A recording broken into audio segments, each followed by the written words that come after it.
We have an announcement finally on whether cell phones cause cancer. It's something that could affect all of us and our children. Scientists from the World Health Organization have been reviewing studies for the last week or so. I want to bring in our senior medical correspondent, Elizabeth Cohen, who joins us live with the findings. Essentially, what did they find? The World Health Organization says that the radiation from mobile devices like cell phones is a possible carcinogen to humans.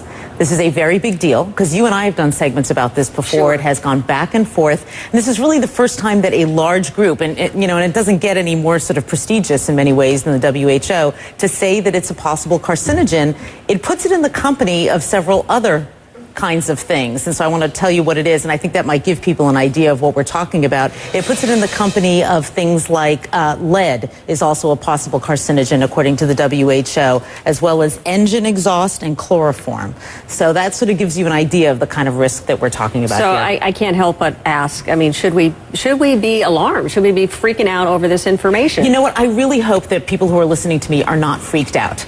For two reasons. One, they won't do the right thing, and we'll talk about what the right thing is in a minute. And two, they'll panic, and that's kind of silly because all these years we've been on cell phones and holding them to our heads, which is exactly what we're talking about as being bad. That's done. You can't do anything about that. And if you're on the phone right now, you don't need to drop it. You know, it's not that kind of a carcinogen. It's a kind of a carcinogen, or allegedly, possibly, that would build up over time. One phone call, doctors tell me, is not going to give you cancer. So what should we be doing? With this new information, what on earth should we be doing now? We are so lucky that there is something that we can do, because a lot of medical problems we can't, but we're lucky that there is something, and I am holding it in my hands right now. You use a device to keep that phone away from your head. Okay, I'm going to make it very simple. This is what experts that I talk to don't want you to do. This radiation is very close to your head. The minute that you put one of these in, you can hold the phone at a distance. At this distance, that radiation is dissipating.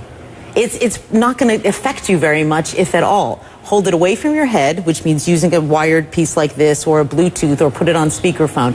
Keep it away from your head. That's the bottom line, and it's really easy to do. I mean, I can count on one hand the number of times in the past year that I have spoken on the phone like this. I just don't do it. I'm going to change my habits. Do you have any idea, or did who say anything about whether or not it can be on your body, on your person, in a pocket, in a holster, or anything like that? Did they weigh in at all? WHO really focused on gliomas, which are brain tumors, because that's what a lot of the studies have been on. But Suzanne, I've certainly spoken to experts who say that they themselves do not carry it on their bodies, that they figure why take that risk if there is a risk, and so they will carry their phones in their purses or in a briefcase. You know, they'll try to keep it a bit of a distance away from their bodies, but the jury is still out on that. And what do you think cell phone companies are going to do? How do they respond to this? Is there a way that they can manufacture a safer phone, or?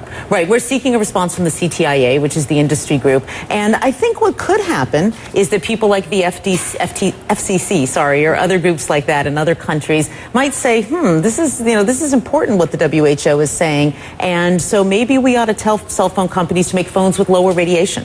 You know, that's a possibility. They may say, tell cell phone companies, go back to the drawing board, come up with a phone that emits less radiation.